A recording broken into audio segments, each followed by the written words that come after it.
indispensable, puisque je pense que donc Bergerac, c'est l'équipe la moins forte de la poule. Et donc, si on veut se maintenir, donc terminer dans les 3 premiers, sachant que le reste de la poule est assez homogène, il faut absolument gagner le match aller et le match retour contre Bergerac. Donc c'est une victoire très importante. Ça a mis du temps à se dessiner, qu'est-ce qui s'est passé? Ça a mis plus que du temps à se dessiner. On a fait une très très mauvaise première mi-temps. Alors après, Bergerac, en termes de profondeur d'équipe, c'est un peu plus faible que les autres équipes, mais il y a 2-3 joueuses intéressantes.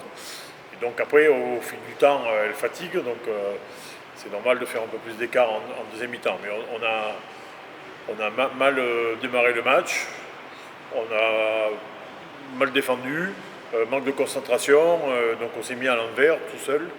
Et donc ça a mis du temps à se dessiner. On aurait déjà pu faire l'écart à la fin de la première mi-temps, parce qu'on a une balle pour mener de 5 en étant un de plus, et on ne marque pas, on prend le but, donc on tourne à la mi-temps. Plus 3. Ouais, 3 buts au lieu de tourner à 5. Dès l'entame de la deuxième, on rate un premier tir facile, elles en marquent 2, donc elles reviennent à 2 buts. Et puis après, 10 minutes après, le score est passé de 14 à 12 à 26-13. Qu'est-ce qui explique ça? Le handball féminin. Voilà, donc à un moment donné, les autres baissent un peu.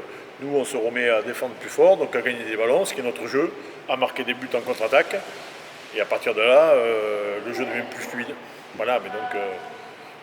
Bon, puis une équipe plus complète. Oui, voilà aussi, mais après, un gros écart de niveau entre ce qu'on a proposé en première mi-temps et ce qu'on a proposé en deuxième mi-temps.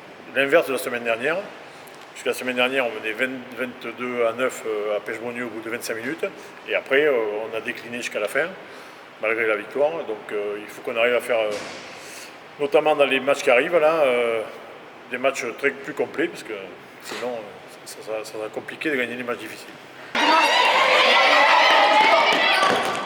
C'est une équipe très jeune pour des U17. Est-ce que ça explique ces changements-là? C'est une explication, mais c'est pas la seule. Alors, parce qu'hier, par exemple, on a joué sur les 12 joueuses, il y avait 6 2009, donc là, plus de la moitié de l'équipe. Il n'y avait que de 2007, donc ça fait très jeune. Mais on progresse au niveau du handball, mais il faut qu'on progresse sur tout ce qui permet de bien jouer au handball, en fait. Donc tout ce qui est concentration pour certaines, exigence pour les autres.